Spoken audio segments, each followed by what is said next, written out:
The Brickyard 400 has officially concluded from Indianapolis Motor Speedway, and we see a lot of big wrecks, a lot of fuel mileage, and a lot of fuel saving, and a ton of strategy, and Kyle Larson has won his first ever Brickyard 400. What's going on, guys? It's Daniel, and welcome back to our video. I just got done watching the 2024 Brickyard 400 from Indianapolis Motor Speedway. We had quite a bit to talk about from this race. Let's go and talk about it. So, before the green flag drop in today's race, Austin Cindric and Martin Truex Jr. would all have to go to the rear for unapproved adjustments. So at the start of the race, you had Tyler Reddick lead the field from the inside with Denny Hamlin on the outside, and Tyler Reddick got a fantastic start and was able to clear for the race lead. On lap number 2, Martin Truex Jr. came down pit road to serve his pass-through penalty. At this point, Tyler Reddick continued to lead, and Chase Elliott eventually got by Denny Hamlin to get up to second. On lap 18, AJ Allmendinger would come down pit road first. Then 6 laps later, Denny Hamlin came down pit road with strategy. Then on the next lap, Chase Elliott, Kyle Larson, William Byron, Alex Bowman, all the Hendrick cars came down pit road. Then the next lap, we saw Denny Hamlin actually cycle ahead of Chase Elliott and Kyle Larson, and Martin Truex Jr. Ty Dillon came down pit road. Then the next lap, Ryan Blaney, Ricky Stenhouse Jr., Harrison Burton, Chris Buescher all came down pit road, and Chase Elliott unfortunately got a blend line violation, which would cause a lot of controversy because Chase Elliott went above that line. You can't do that according to NASCAR's ruling. It was very controversial early, and it wouldn't be the only driver that would have that issue in this race. And he then eventually came down pit road to serve his penalty. Then on lap 31, Zane Smith, Ryan Preece came down pit road. Then 2 laps later, Josh Berry, Austin Dillon came down. Then the next lap, Eric Jones, Justin Haley, they came down pit road. And then the next lap, Carson Nosbar, Jimmy Johnson came down. And then eventually we all cycled out with Tyler Reddick coming down pit road from the race lead, along with Joey Logano, Chase Briscoe, Kyle Busch, and Daniel Suarez, with Austin Cindric getting a speeding penalty. And then the next lap, we saw Michael McDowell, Bubba Wallace, Todd Gillen. All of those guys came down pit road, handing the lead to Denny Hamlin, with Kyle Larson being second and Ryan Blaney being in third position. With Christopher also coming down pit road at the point, all the drivers that come down, and Denny Hamlin would assume control of this race. Kyle Larson tried everything to get around Denny Hamlin coming off the corner. He had a great run on Denny, but couldn't make a pass on him. And coming out the final corner, Denny Hamlin would win stage number 1.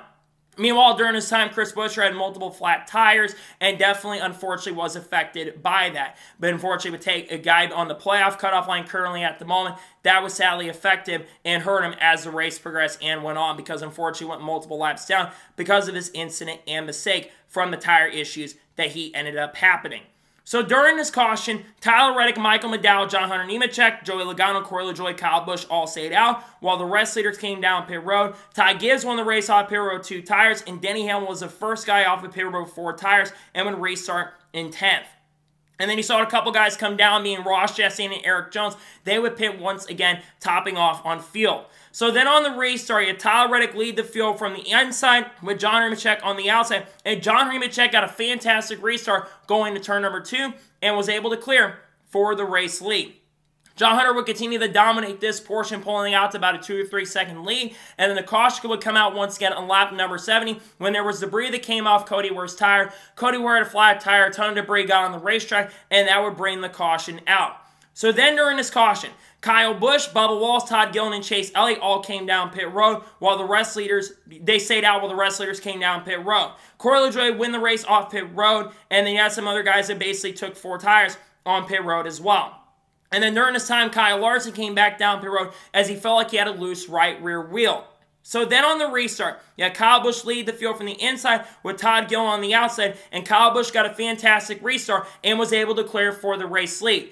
Going down the back straightaway, the first major incident of the race would happen when Ryan Preece made contact with William Byron going down the back straightaway. William Byron clipped the outside wall really hard, went back across the racetrack, and collected AJ Allmendinger and Harrison Burton that had nowhere to go. Ryan Preece, just being way too aggressive going down the back straightaway, made a massive and huge mistake, and that unfortunately took multiple drivers out of contention. That wouldn't be the last time Ryan Preece would be involved in an incident in this race.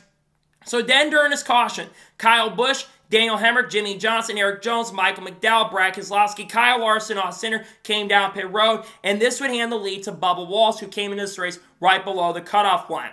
So then on the restart, you have Bubba Wallace lead the field from the inside with Chase Elliott on the outside, and Bubba Wallace got a fantastic restart and was able to clear for the race lead. Then we eventually saw Todd Gillen come down pit road, but he had a terrible pit stop and lost a lap. Then with 5 laps to go in the stage, we saw a little bit of strategy where Joey Logano would come down pit road from 4th position and was able to stay on the lead lap. Bubba Wallace pulled out to about a second lead, and coming out the final corner, Bubba Wallace would win stage number 2 at Indianapolis.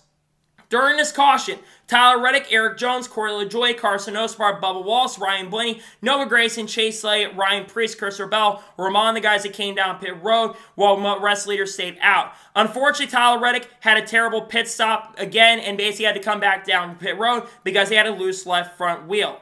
So then on the restart, you had Denny Hamlin lead the field from the inside with John Nemechek on the outside, and Denny Hamlin got a fantastic restart and was able to clear for the race lead. On the next lap, trouble strike going into turn number 3 when there was contact between Martin Truex Jr. and Kyle Larson. Larson got into Martin Truex Jr. going to turn number 3. Truex slams the outside, and Josh Berry got collected as well in the right, and unfortunately his day would come to an end, bringing out the caution. Just a little bit of over-aggressive driving by multiple drivers. I think Larson is definitely more at fault for the incident, to be honest. Just a little bit of hard racing, in my opinion, but I'm going to put some more of that blame on Kyle Larson. So during this caution, Corey LaJoie, Tyler Reddick, Eric Jones, Bubba Wallace, Todd Gillen, Ryan Preece came in while the rest of the field stayed out. So then on the restart, you had Denny Hamlin lead the field from the inside with John Nemechek on the outside. And Denny Hamlin got a fantastic restart and was able to clear for the race lead. And then coming down the front straightaway, another big wreck would end up happening. Ryan Blaney would get turned by Austin Dillon after Carson Osbar sent it 3 wide through the middle. A big wreck would strike, and Joey Logano, Jimmy Johnson got the most damage. They would hit the outside wall really hard, bringing the caution out. Top right for Jimmy Johnson, was having a fantastic run today and was looking really good to have a chance at a great finish. Both their days would come to an end. So then during this caution, John Nemechek, Ross Chastain, Alex Bowman, Justin Haley, Kyle Larson, Noah Gragson stayed out while the rest leaders came down pit road. So then on the restart, you had John Nemechek lead the field from the inside with Ross Chastain on the outside, and Ross Chastain got a fantastic restart and was able to clear for the lead. Now this is starting to turn into the 2011 to 2011 Brickyard 400, where fuel strategy was going to become a thing. You had Michael McDowell come down pit road first. Then you had John Nemechek and Alex Bowman come in the next lap. Then the next lap, Ross Chastain and Justin Haley pit. And then the next lap, Kyle Larson came down pit road. And then the next lap on 124, Chase Elliott and Ryan Blaney and Tyler Reddick came down. But then on 35 laps to go, everything would change. Martin Truex Jr. crashed really hard into the outside wall, just spun up hard on the wall. This, unfortunately, would end his day, and it would hand Carson Osbar the race lead under the caution. Tough break for Truex. It wasn't have a great day to begin with. This would take him out of contention. Meanwhile, at the time, he had Ty Gibbs, who came down pit road with an engine issue, and this, unfortunately, would end his shot at winning the race as well. During the caution, Noah Gragson and Carson Osbar came down pit road, but Brad Keselowski and Dale Hemrick decided to stay out. And then on the restart, you have Brad Keselowski lead the field on the inside with Dale Hemrick on the outside, and Brad Keselowski got a fantastic restart and was able to clear for the race lead. So at this point, you had the guys like Brad Keselowski and Dale Hemrick that were trying to save enough gas to get to the checker flag. You then had guys like Kyle Larson and Tyler Reddick and Chase Elliott that were charging their way up to the front, and then you had guys like Denny Hamlin, Ryan Blaney, Zane Smith that were in the middle strategy. Eventually, Ryan Blaney got up to second, but could not get by Keselowski.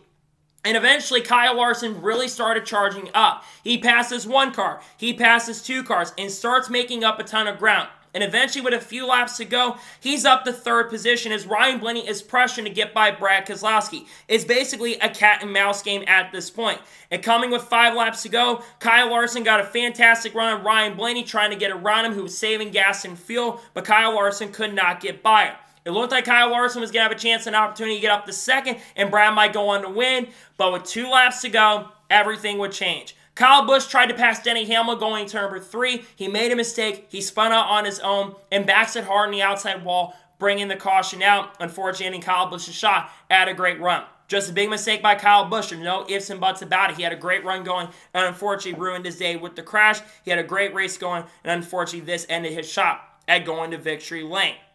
And then during his caution, Zane Smith, Denny Hamlin, Chase Briscoe, Austin Dillon, Ross Chastain, and Justin Haley all came down pit road as they felt they were all short on fuel.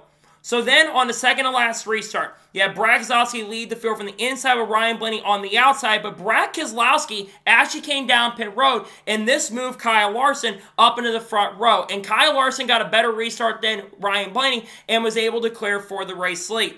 Meanwhile, a big pileup ended up happening when Daniel Hemrick and John Nemechek clipped the inside wall really hard, and Chase Briscoe, Denny Hamlin, and Alex Bowman all had nowhere to go. Just a big mistake by both those drivers, just battling really hard going for the win, and they would go ahead and throw the red flag because of the big wreck and incident. Now, there was some controversy at this time because Ryan Blaney was frustrated about Larson getting the lead. Obviously, a lot of frustration for Blaney because he felt like he should have been in control of this race, but obviously at the time, Brad Keselowski was the leader, and then he came down pit road. So Blaney was the guy that was supposed to restart, but he probably was attempting to restart in second. A very controversial call.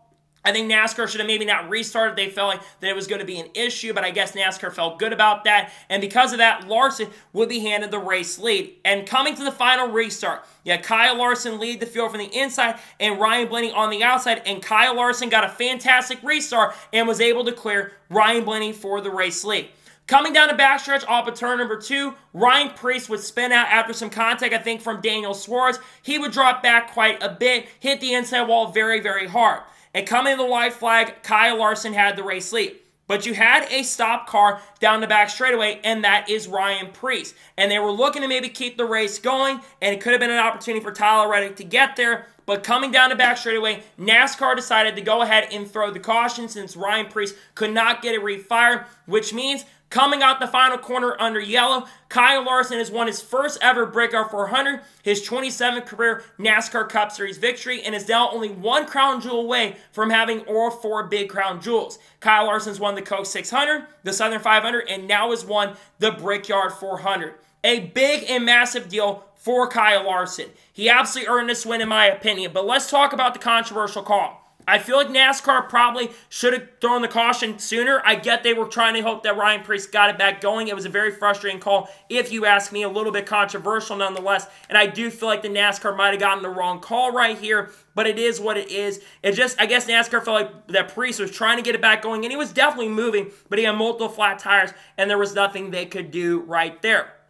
Nonetheless, talk about the guy that won the race, Kyle Larson. It's going to be a little controversial of a win for Kyle Larson, but like I mentioned, this is 3 of all 4 big crown jewels that Kyle Larson has now won. This is Larson's 4th win of the year. He becomes the first driver to have 4 wins this year. This 5 car was really, really fast. I think even before that caution, I really think he could have won this race because I think Keselowski probably wasn't going to make it. He probably was going to run out of gas in the last lap, so I think Larson could have gotten by Blaney and could have gotten by Keselowski. But Larson, take what you get at this point. He got the win. He didn't have the fastest car today, but he was extremely fast at the end of the race, and he gets his 4th win of the year. Congratulations to Kyle Larson on winning his first ever Brickyard 400. I think he earned it. I know it's going to be controversial to say that, but I think that Kyle Larson did earn the Brickyard 400 win.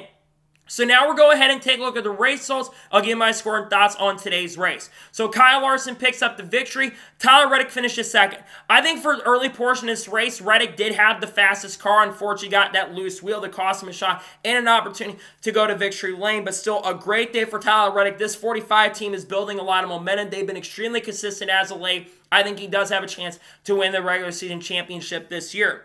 Ryan Blaney finishes third. This 12th team, even though I know Ryan Blaney's frustrated and upset that he didn't get the win today, I think he probably should have won in certain instances, but Ryan Blaney had a great car today. He ran top 5 the whole entire race and gets a fantastic top 5 run. Really great run for Ryan Blaney in third. Christopher Bell finishes 4th. Christopher Bell had a very quiet day, ran around that 10th to 15th majority of the day, but took advantage of some restarts, moved up to the front, and gets a very solid top 5 run. Great day for Christopher Bell, capitalizing on other people's mistakes. Bubba Wallace finishes 5th. That is now Bubba Wallace's 3rd top 10 finish in the last 4 races. This 23 team is building a lot of momentum. He also earned a ton of stage points as well. I think he nearly got the most stage points of anybody in the field today. This 23 team was extremely fast. He did a fantastic job. He didn't have a car as good as Larson's at the end, but they did a great job. They made up a lot of ground because a lot of drivers on that cutoff line were in trouble. A fantastic day for Bubba. He's been historically good at this track. Great day for Bubba Wallace in 5th place. Todd Gillen finished 6th. Great day for the 38 team. Starting to build another top 20 streak after obviously crashing out last week at Pocono. He did a really good job, ran top 10, top 15 in majority day, and gets a very solid top 6 finish. Good day for him. Austin Cindric finished 7th. Great recovery after the speeding issue early in the race. A very solid recovery to get inside the top 10 in 7th. This is a team that really needs to start building momentum. He's been struggling a lot this year. A really good day for Austin Cindric in the 2 car. Daniel Suarez finishes 8th. Benefit from a lot of cars wrecking, but he does get a top 10. I think that's his 4th or 5th top 10 of the year, so maybe we're starting to see a little more momentum from the 99 team. Solid day for Suarez in 8th position. Noah Gragson finished 9th. Solid comeback for the 10 team. They basically had to come down pit road and they recovered, get a top 10. I think Noah led a few laps today. Another solid day for Noah Gragson in 9th. And Chase Elliott finishes 10th. I think Chase had one of the fastest cars. That bun line violation early really cost him a shot at the win, in my opinion. But they did overall very excellent and great job today. He finishes 10th. I think he had one of the best cars. I think he's going to win more races for the end of the year. A good day for Chase Elliott in 10th place, regardless of the finish. Ricky Stenhouse Jr. finished 11th. Not a bad day for him. Carson Oswald finished 12th, and there was some controversy around it from that big wreck that happened in the beginning of Stage 3, but he does get a top 15. Austin Dillon finished 13th, ran top 20 pretty much the whole entire event, and gets a very solid run. Good day for Austin Dillon. Corey LaJoie gets top 15 and 14th place, one of his better runs of the year. Not a bad day for him. And Ross Chastain finishes 15th. A disappointing day for this team. I know they led laps near the end of the race, but that was because of strategy. They were 30th place car a lot of this race. They got to get the momentum going because today was not a good run for that one team.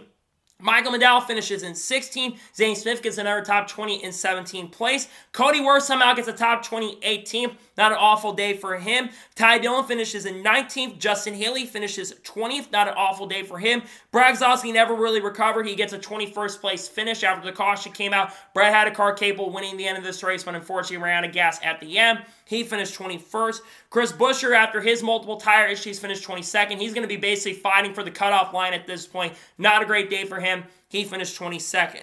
Ty Gibbs, despite the engine issues, he still finishes 23rd. Chase Briscoe finished 24th. Kyle Busch finished 25th. Man, terrible ending for Kyle Busch. It looked like Kyle was going to get a top 10. Made a major mistake. He had a good run going. He's probably ready for the break at this point. It's just been a disaster for this team. He's had some controversy in the media as of recently. He gets not a great finish. He did lead some laps today. I'll give him that, but not a great day overall. He finished 25th. Ryan Preece finished 26th. Mark Truex Jr., disappointing day overall for him. He finished 27th. Eric Jones finished 28th. John Henry Mitchell, who I think had a really good car early in this event, he finished 29th. Daniel Hemrick finishes 30th. Alex Bowman, after crashing out, finished 31st. Denny Hamlin, who I think had one of the strongest cars in this race, getting involved in that last big incident, he finished 32nd. Jimmy Johnson, who I think had a really good run going, got involved in one of the big wrecks and incidents, he finishes 33rd. Joey Logano finished 34th. Josh Berry finished 35th. Harrison Burton finished 36th. AJ Allmendinger finished 37th. William Byron, after crashing out, does not continue the streak of the 24-car winning. He finishes 38th, and finishing last in 39th is BJ McLeod. So now let's talk about the overall race as a whole. I'll give you my score and thoughts on today's race. I'm happy Kyle Larson won the race, but for the most part, I didn't really enjoy this race. I'm happy they were also back on the Brickyard 400. I think there were pretty bad officiating calls for this event. There were a lot of really questionable calls, the blend line violation, among other things. I get that's kind of a black and white rule, but still a little bit controversial in certain instances as well. The ending, how they officiated that, I really didn't enjoy that. And I think for the most part, the racing today was not the most spectacular racing I've seen at Indianapolis. I think the Xfinity Series race is actually a little bit better, to be honest, and I thought the Xfinity race wasn't that great because once you got the lead, you couldn't catch it. It was very difficult to pass today. Again, I was very happy to see the Brickyard back, but I just didn't really enjoy the race overall. I'm going to give today's NASCAR Cup Series race, Brickyard 400 Indianapolis, I'm going to give this race overall a 5.5 out of 10. Like I said, it didn't really have a lot of great moments. It's really cool to see Kyle Larson get the Brickyard 400 win, but there's going to be a lot of controversy around that win. It wasn't the greatest race overall, and the officiating was not that great either. I'm giving today's Brickyard 400 a 5.5 out of 10. So, that is going to be today's NASCAR Cup Series race view for the Brickyard 400. I want to thank you guys for watching. Please subscribe to the channel, notifications on, so if I win a video, it does go live on my channel. Follow me on Twitter, Facebook, and Instagram, and support on Patreon as well. Links description below that, and comment your thoughts below on today's video. What are your thoughts about the Brickyard 400? Let me know your thoughts in the comments below, and congratulate Kyle Larson on winning the Brickyard 400. Let me know your thoughts in the comments below. Later tonight on the channel, if there's any major news coming out, we'll discuss that. Tomorrow, we're going to have a NASCAR news. We'll talk about drivers like Shane Van Gisbergen and Hailie Deegan as well. We'll talk about Kyle Busch's comments around the media, maybe talk about Carl Lewis, Kurt Busch as well. We got a lot of great content dropping this week. We're going into the break, so we don't have racing for the next couple of weeks. I got a silly season update dropping on Tuesday, and I got a lot of fantastic and great content dropping over the course of the next couple days. So anyways, like I said, I want to thank you guys for watching today's episode, and I'll see you guys next time for more great, awesome NASCAR content and other motorsports content on the channel like this. Take care, everybody.